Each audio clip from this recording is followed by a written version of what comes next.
Hello, everybody. We have our incredibly competent team of debaters and coaches here to discuss our Theory Thursday, third Thursday theory. Today's Wednesday, but yeah. Oh, Something about a well, I'll map. see you tomorrow. All right, bye. All right. It's What was that Wednesday. about competence? We got Tim CV, we got Matt Shapiro, we got Jared Kubik and Miller. We are all here. We're going to be talking about the fascinating world of Italian cars. Yes. Fiat is not just an Italian car. It is also an important debate concept that people use and abuse all the time. Knowingly and unknowingly, by the way. Yes. Just like me. I get knowingly and unknowingly abused and used. Right. I say I've been waiting a whole lifetime to be objectified. You know what I mean? Let's do it. All right. So let's do it. Let's start with what in the hell is fiat, right?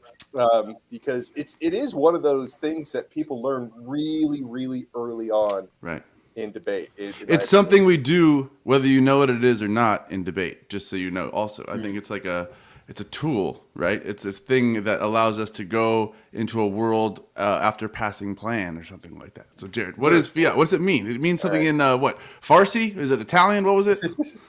No, it's definitely Italian. It's Italian. It's Latin. Right. Latin, but kind of the same, right? No. Very much. Old world Italian. Yeah. I mean, Italian is a Romance language. And I always used to think that meant it was like, I don't know, passionate. You steal your girl? Yeah, because it originated from Rome. So that's what it meant. Oh, man. Yeah, it's Latin. It's Latin, like lots of doctor terms and lawyer terms are Latin. It's a debate term that's Latin. And it means not what they say San Diego means in Anchorman. What does it mean, Jared? It means let it be. Let it be. Or make it so. That's also make it so. Yeah.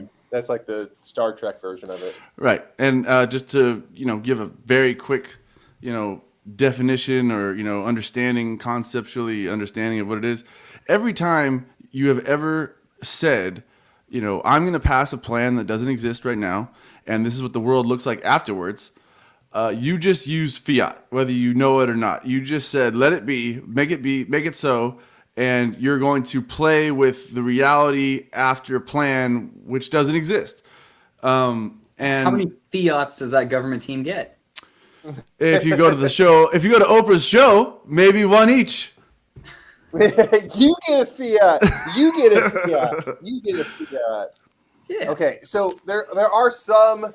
Okay, there's some rules that people think exist about fiat, but the fundamental concept is I think a good one, okay, which is the concept is that, all right, I always think about how debates happen over, decades and hundreds of years and stuff like that. And so round after round after round, you probably came across an argument at one point where somebody said that would never really happen. Congress would never really pass that law. Right. You're like, well, let's just pretend like they did so we could argue the advantages and disadvantages, because otherwise we're just going to be arguing about which, senators vote which way and how consistently and whether or not it would actually ever pass.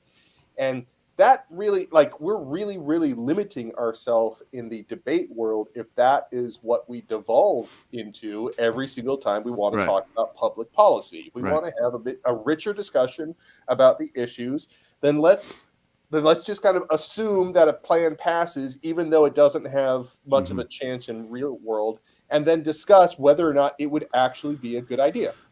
That's the longer version of fiat. And just to add a little nuance to what you just said, Jared, I mean, saying something like Congress would never pass something, there's a little bit of nuance to that, meaning, let's pretend that there's a Republican-controlled House and Senate, and you're trying to pass a very left blue bill.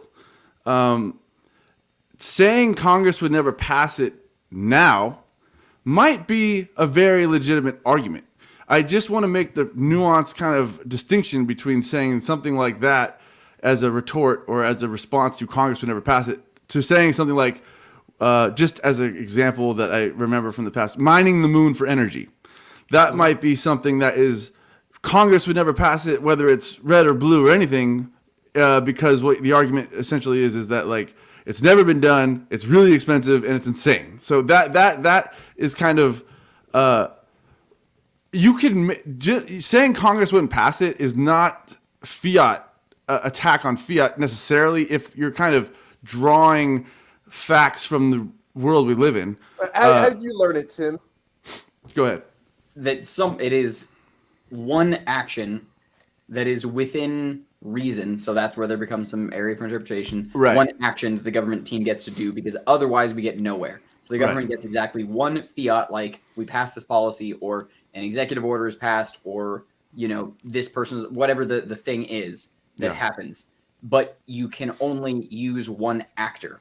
That gets a little bit muddy, obviously, because Congress technically is like an actor who makes other actors do things. The president has to sign, so that's like another actor. So, but usually you get away with that kind of thing. So you normally get away with like using a body of power as fiat. Right. What I've heard that some of those limitations come down to, though, is it's almost like the genie 3 wishes thing. Like you can't fiat like Kim Jong-un will sign a peace treaty with South Korea. Like that's too far of fiat, because that's like taking like hearts and minds, like fiating impossibility or fiating like a personal position. A very unlikely thing. Too extreme. Okay. Yeah. So I've heard that's. I see how that is. Yeah. I went to in law school. Okay, and in law, there's this concept of the reasonable person. And so a lot of the standards you'll see, like for negligence, for instance, is, you're liable if you're unreasonable. Okay, unreasonable is up to interpretation, like the limits of fiat is up to interpretation. But it really reminds me of the reasonable person concept in law, where you're really, when you want to assert fiat, you want to show, using hopefully information and facts and studies, that what you're trying to say is very possible, feasible. It's within the realm of understanding and science and whatever. Do you really have to justify that, though? Like if you said, here's my plan and here's why that plan's real? Well, no. See, we're going to get into it, but it depends on the plan. If you're going to say that dolphins are going to be used as police for the rest of time, that you're going to have to explain some things. You know what I mean? If you're going to say that you could build a freeway to Reno, it's feasible. We could build a freeway to Reno, Tim.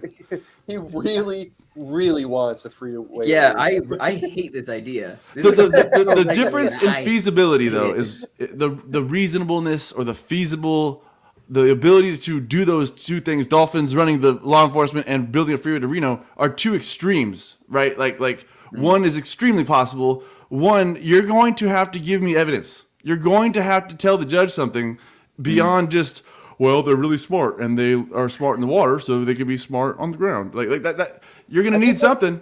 What people kind of overlook in their discussion or understanding of fiat is they get bogged down into what are the rules, and there aren't rules. It's like, how can we use this to make debate better? That's how you should be thinking about it. Yeah. So let's go back to the ridiculous proposal that Kim Jong-un will unilaterally sign a peace treaty with somebody else.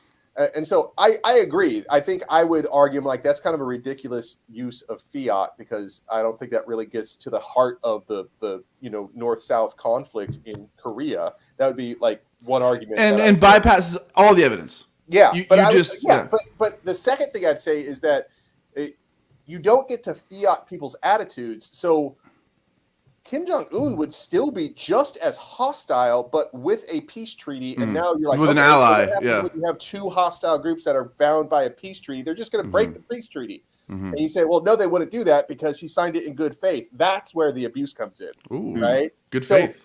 Technically, I'm like, okay, you can fiat the signing of the peace treaty, but you can't fiat that they're going to abide by it. Remain peaceful for 100 years. Yeah, the tension that's existed for 100 years, you don't just get to ignore that. Once you start ignoring reality, real world implications and stuff like that, that's when you start saying it's like, okay, now you're using fiat in a way to stop debating rather than to help debate. You know what I mean?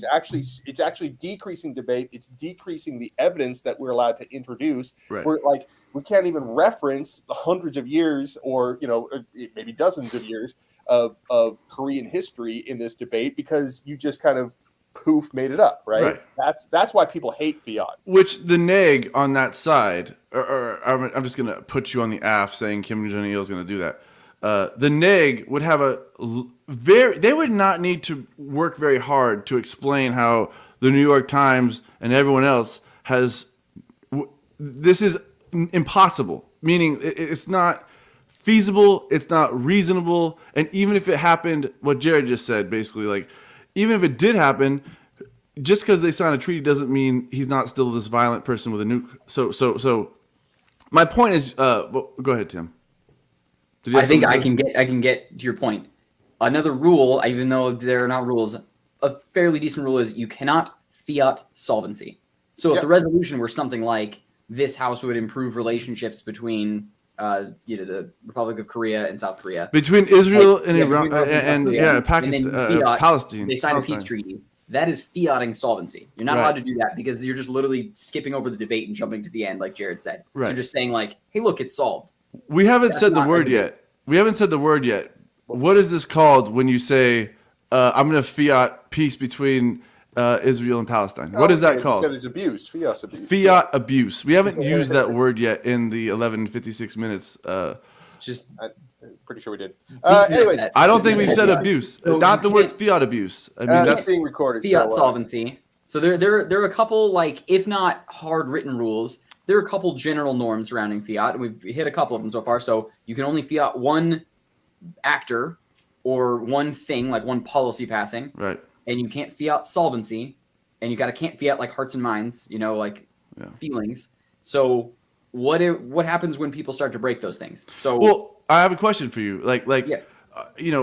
We always talk about connecting dots, right, in debate. So when you argue something and use fiat to create that world where you've implemented some plan, you are allowed to connect dots to your impacts. Which aren't necessarily multi-plank plans, right? I mean, if you say something will happen and attitudes will change and then you get your impact, is that too many steps? Or I'm kind of asking you, Tim, because that I've always wondered, and I've had issues there because you don't want to do multi-plank, but you're kind of saying as a result of this one action, several things can occur.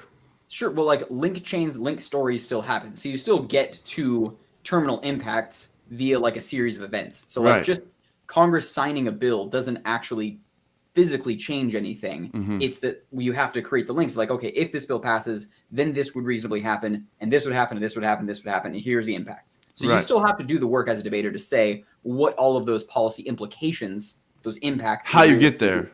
Right. Now, one point that I would still disagree with you on, though, is you don't want a multi-planked plan. This is where I've seen people 100% like skip around or start to press the rules of fiat abuse, is having a multi-planked plan where, like, in order for our plan to function, it's going to do three things. First, we're going to create this agency. Mm-hmm. Second, we're going to arm them with this capability. And third, we're going to give them this power. And like, I rarely see teams push back on a multi-planked plan as fiat abuse. I think it is oftentimes, but I've also totally run multi-planked plans and like generally until someone tells you no, right? Yeah. Well, I think that's where you start to get into a little hazy right there because I can't think of a policy that's passed through Congress that didn't have multiple parts to it, and so like where do you draw the line? Let me ask you.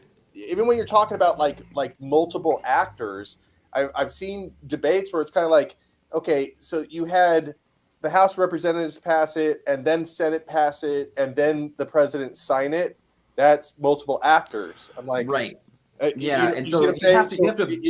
That's why I like collapsing down to, does this make the debate? Can we talk about the issues that are implied within the topic better through this analysis, or worse? Two quick things. Like one.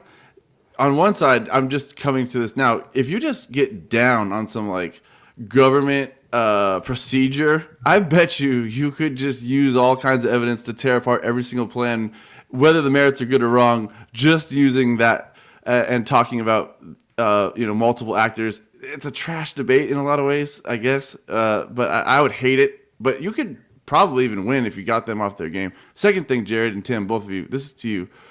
Would you consider a multi-plank plan if I say, Congress is going to allocate $10 trillion to education, and my advantage is, economy, and I say the students will get a better education, which is that an actor, and then those students will make more money and push science or whatever. No. You're still doing the sort of causal, chain of events, from that one act, but you don't automatically get to win the economic advantage. Like, if I run a system shock disadvantage where a $10 trillion price tag is too much of a one-time shock to overcome, you know what I mean? It's like you never get to the economic advantages because it takes students so long to graduate, get a job, and start paying back those taxes. We'll never get to that point. Our economy will collapse before then.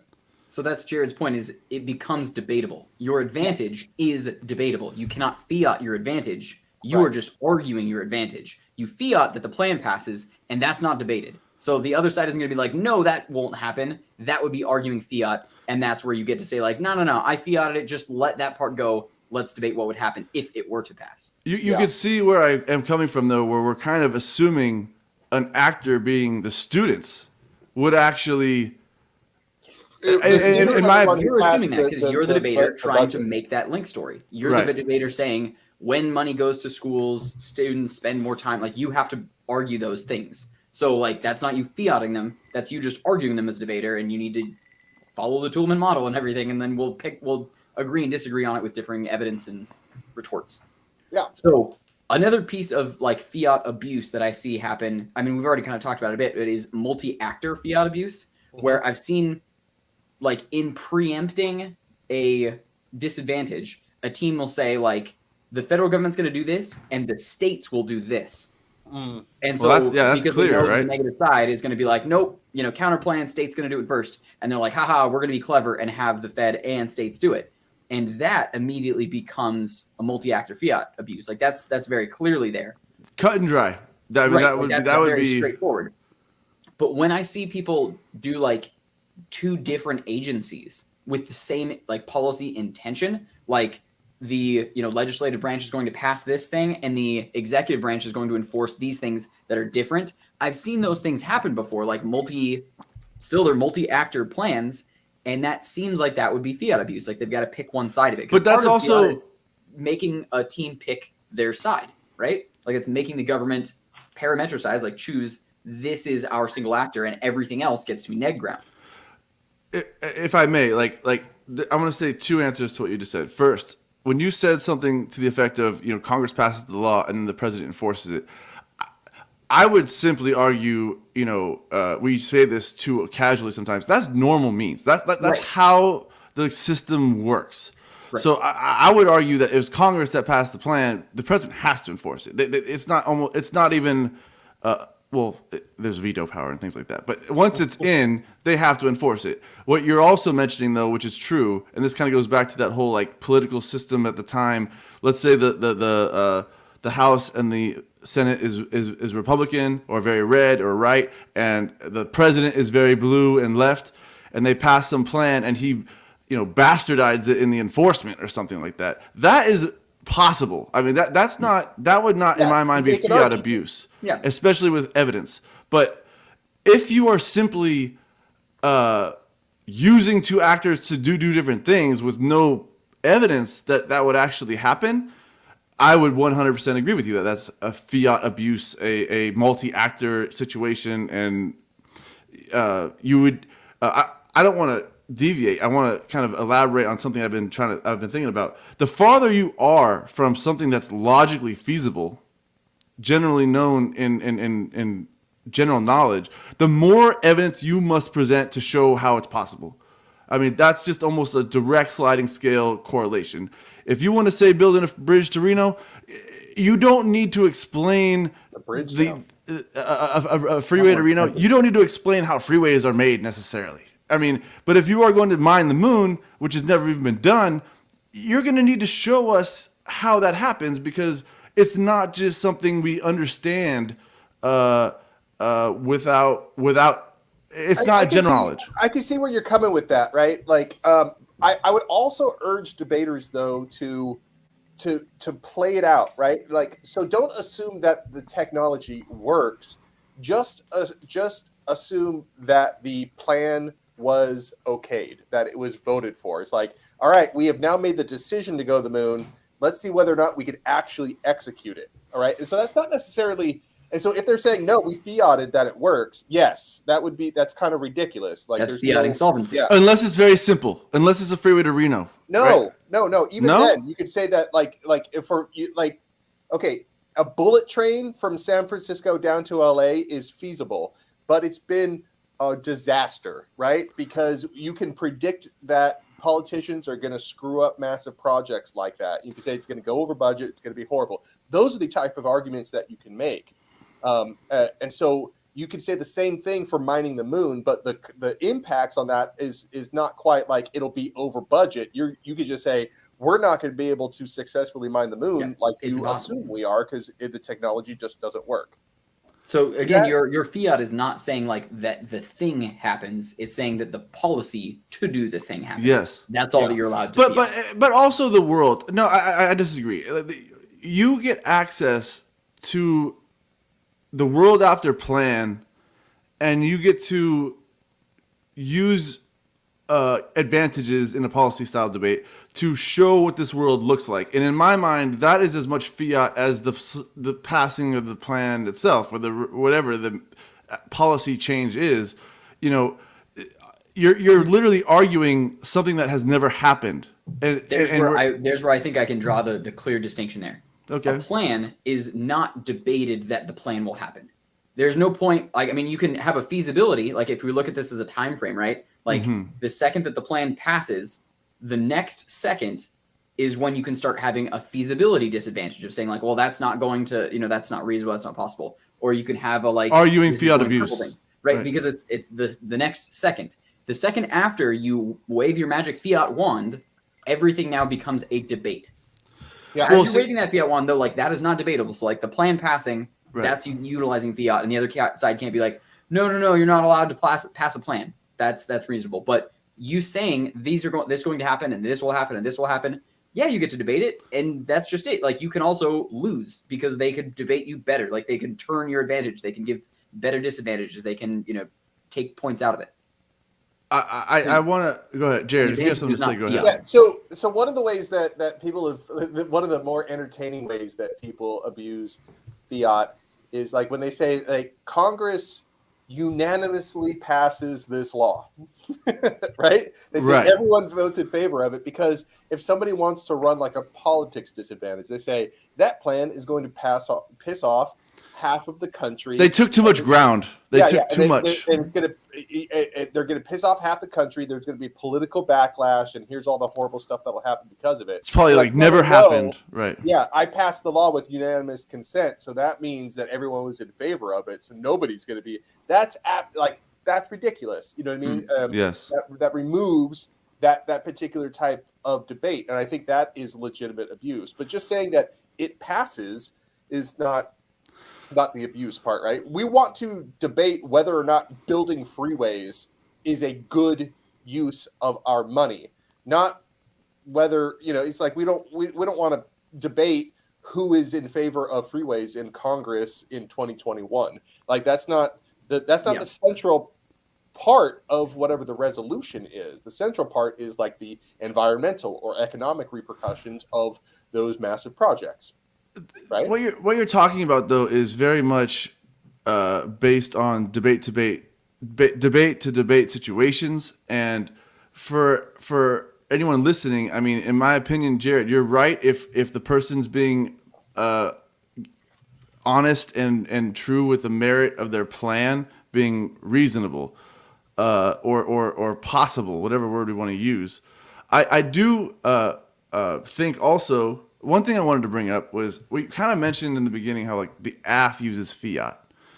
On the neg, I want to say one thing outright where I think the neg uses fiat too, especially when they run counter plans where they are now kind of showing the world their way. That is a counter. That is fiat in my mind. First of all, even if we use Tim's definition saying only the plan is the fiat, well, you're still using that plan. Right. And second of all, I would argue after listening and having this discussion with you, Tim, I would kind of argue that you said, fiat ends the plan and then we have the debate. I would argue that, the debate, as you just kind of set out, is a debate on whose fiat is the most reasonable. I mean, you're trying to argue that your reality after plan is more in line with what will actually happen than the other team. I mean, not really, though, because like you can have a wild plan, and then you can have like a super reasonable counter plan, and I could still win the debate because my plan ends up with better repercussions. Because we're still playing theory ball, right? Like none of this stuff actually happens. So we're running theoretical plans, and theoretically, universal basic income is better, like it just does more good than raising the minimum wage by 30 cents. It's more reasonable that we raise the minimum wage by 30 cents, but I can come with better, but it's less. Let me ask you this. PBI passes, but I can come up with way cooler, better advantages. And like, you can tell me that it's not reasonable, but I can probably debate that back and say like, yeah, it's not as reasonable as 30 cents, but it's still reasonable enough that we should do it. All debates don't come down to reasonability arguments generally. Let me ask you this. Let's, in a vacuum, very quick, and let's fiat something right here, right now. Let's say Jared Miller is debating Jared Miller. They are equal. They are equal. I want to take the debater kind of out of the room for a second, because I realize that you could have great debaters just smash all over teams who run better plans than them and know more than them. That happens all the time. I am saying if you have Jared Miller on one side on the AF running a plan that's very reasonable, and then you have a Jared Miller on the neg who has a counter plan that's crazy. And when I say crazy, I just mean it's very difficult to even understand scientifically or theoretically how it would even work. And they're both battling it out line by line.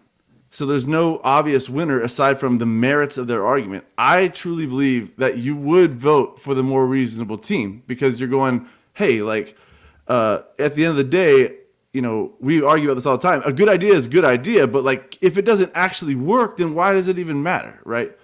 I mean, and the arguments we make to prove that reality makes a good debater and makes a person who has nothing better than the other side or something like that.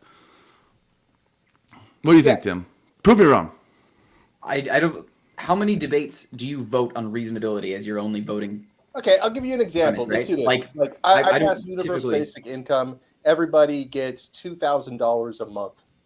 That's not going to happen anytime soon, right? Just absolutely not going to happen. It's higher than most people suggest, and universal basic income at any level is not going to be a reality in the United States anytime soon.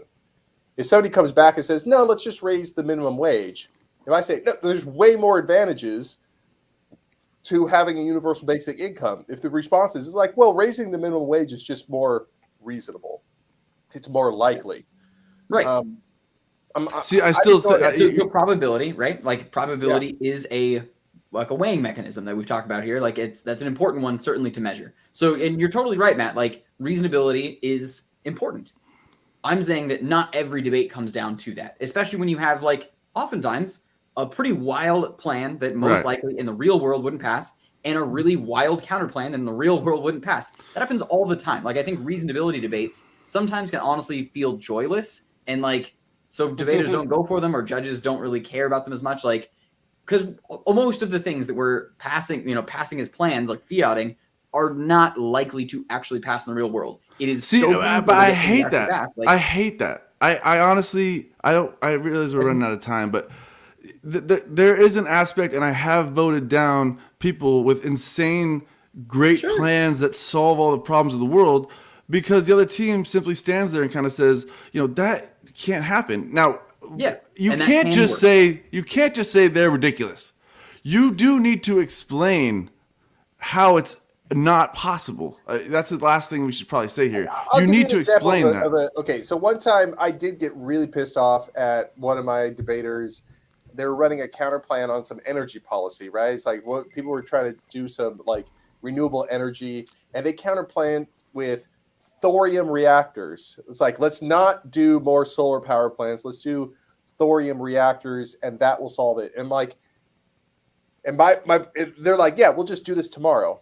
And my problem with that is thorium reactors, like it'll take decades to get to the point where they are producing that amount of energy. And so we must bootstrap to reality. Yeah, but it's not that you can't it's not that you can't approve thorium reactors today. We could approve that today. We could pass a law that puts $1 trillion. But it doesn't solve today's problems, right? Yeah. Yeah, but what they're doing is they're fiating the solvency that we're going to get that energy tomorrow, right? It's like, we're not going to get that energy tomorrow. No. The earliest we're going to get that is in 20 years. So at the very beginning of your plan, when you said half the people are cold in Texas because of power problems, that's still the problem tomorrow. And thank you for your plan, and the grandkids of us will all benefit, maybe. Yeah. But the point is that you don't just say, it's like, well, your plan is unreasonable, so you lose. You have to explain that. Your plan, you're not getting the advantages. It's like, fine, you passed the plan. It's on paper. You didn't solve the problems you brought into this round, right? Yeah, it doesn't mean that the actual power plants are built tomorrow. There's no evidence that that is possible. I do love creative debaters doing lots of research and coming up with lots of evidence as to why crazy plans will work. And I do vote for them when they are well thought out and explained with evidence as how it's possible, even if it's insane. But I also just think, you can't just say, click a finger and thorium reactors are tomorrow. And you also can't just say that's ridiculous, and so you vote for me. You have to expound on why and do these link stories and connect the dots. That's still the art of the debate, and that's where you can kind of persuade someone your reality is better than theirs. All right. I think we talked enough about the fiat, huh? It's good seeing you all again. Nolan, good to hear from you, buddy. Yeah. Tim and Jared, good to see you too. All right.